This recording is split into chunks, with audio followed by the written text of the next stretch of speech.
Nous allions dès à présent rentrer dans la parole de Dieu. J'ai reçu une inspiration spéciale pour toi ce soir. Une inspiration spéciale. Tandis que dans mon esprit, je posais des questions au Seigneur sur ce qu'il voudrait nous annoncer ce soir. Sa parole pour nous.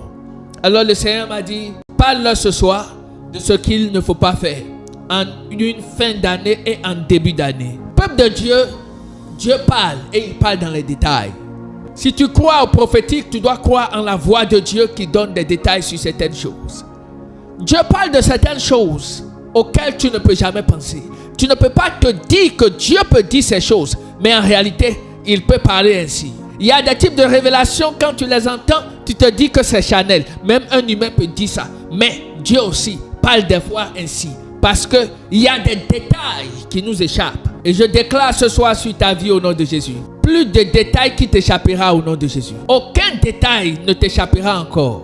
Les choses par lesquelles le diable pouvait t'avoir te seront révélées au nom de Jésus. Les petites portes d'accès du diable dans ta vie sont révélées, exposées et bloquées au nom de Jésus. Fermées hermétiquement au nom précieux de Jésus.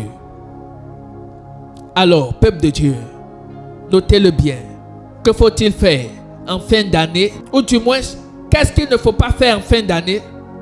Et qu'est-ce qu'il ne faut pas faire en début d'année? C'est de ça qu'il est question.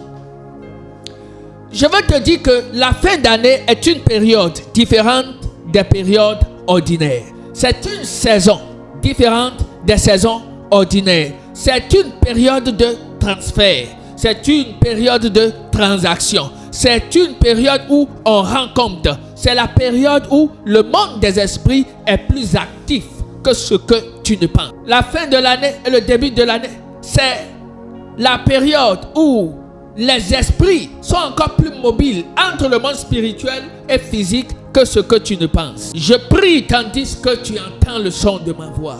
Que Dieu ouvre tes yeux et que tu reçoives la révélation. Lorsque les esprits impurs sont beaucoup en mouvement dans une saison, il y a beaucoup de choses impures et malheureuses qui se passent. Parce que l'intérêt du diable, l'intérêt de ses collaborateurs, l'intérêt des démons se trouve dans le fait qu'il y a des malheurs sur la terre. Ça se trouve dans le fait qu'il y a de mauvais projets sur la terre. Leur intérêt se trouve dans le fait que les humains sont en train de couler des larmes. Alors tu dois faire attention à toi-même. C'est ce que je voulais te dire. Tu dois préserver ta vie.